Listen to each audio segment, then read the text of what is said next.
Welcome to Covenant Kids. We are so glad that you have joined us today. We have an exciting story, but first, let's stand up and worship together.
They say this mountain can't be moved.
bet most of you have heard the story of Moses many, many times, but today we're going to take another look at it and see how God rescues his people, even us. Let's watch.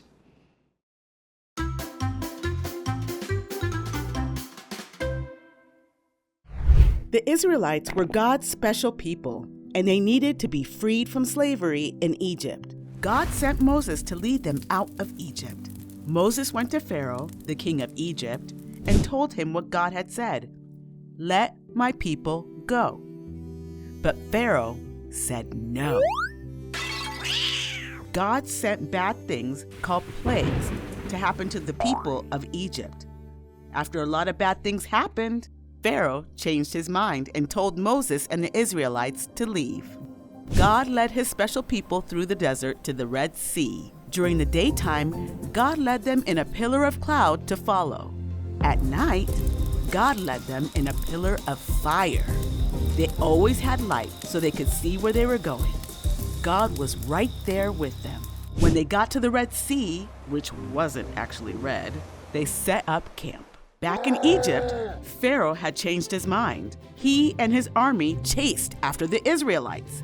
He took his huge army with horses, chariots, horsemen, and troops and caught up to the Israelites at the Red Sea. They were stuck between the water and Pharaoh's army, and they were very scared. Moses told them not to be afraid and to stand firm. He said to them, "You will see how the Lord will save you today."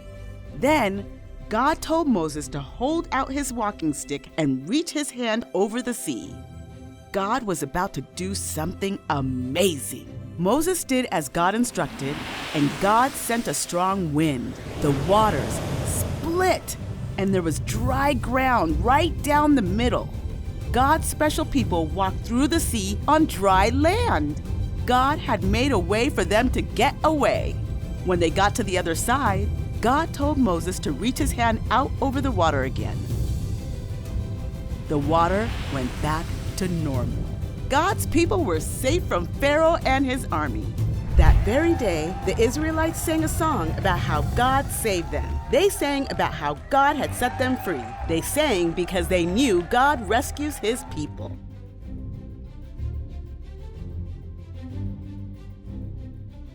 Remember, God's people had been forced into slavery by the Egyptians, but God remembered his people and sent Moses to lead them out of Egypt. Moses went to Pharaoh and told him to set God's people free, but Pharaoh refused. So God convinced Pharaoh through a series of plagues, and eventually Pharaoh begged God's people to leave. Now I want you to imagine you've been stuck in slavery your whole life, and now Moses has arrived and announced God's rescue plan. You can't believe it, but Pharaoh has finally let you go. As the rest of the story is told, there are two ways that you, as God's people, can respond. You can be scared and complain, or you can trust and obey. We trust that God holds us, but it can be difficult to trust sometimes. Listen carefully to the rest of our story and think about how you would respond. Would you complain, or would you trust? There's no wrong answer, but sometimes you might want to do both. After Pharaoh let the people go, God led them through the desert toward the Red Sea. During the day, God went ahead of them in a pillar of cloud, and during the night, God led the people with a pillar of fire so that they could always have light to travel. Then the Lord told Moses to have the people camp by the sea. God had already told Moses that stubborn Pharaoh would change his mind and chase after God's people, but God had a plan. Sure enough, Pharaoh changed his mind. He took his army and went after God's people. It was a big, strong army. They caught up with God's people who were now stuck between Pharaoh's army and the sea. What would you do in that moment? Would you complain, or would you trust God? With a sea in front of them and an army behind them, they probably can see no way out. The Bible tells us that God's people were terrified and complained to Moses. But Moses told them not to be afraid. He told them, "Stand firm, and you will see how the Lord will save you today." Moses asked the people to trust God. Let's see what God will do next. God moved the pillar of cloud to stand between Pharaoh's army and God's people. During the night, the cloud brought darkness to the Egyptians, but light to God's people. Then God told Moses to hold out his walking stick and reach out his hand over the sea to divide the waters. As Moses reached out his hand, God sent a powerful wind, and the waters began to divide and pile up into a wall of water on the right and a wall of water on the left. And between them was dry land, a path from slavery to freedom. God made a way for the people of Israel to escape through the sea. Imagine what it would have been like to walk on this path with walls of water on each side. What would you see? How would you feel? Would you complain, or would you trust God? Pharaoh's army chased after God's people, but once God's people had escaped, God caused the waters to fall back into place, sweeping away Pharaoh's entire army. God had acted, and his people were safe. God knew that his people were afraid and confused on the shores of the Red Sea, but he told them to just watch and be still, and they would see how that he would rescue them. Did you know that God rescues us too? The Red Sea crossing shows God's power to deliver his people and hints toward another time when God would deliver his people in an even bigger way. During the Exodus from Egypt, God brought his people from slavery to freedom. By dying on the cross, Jesus brings us from death to life.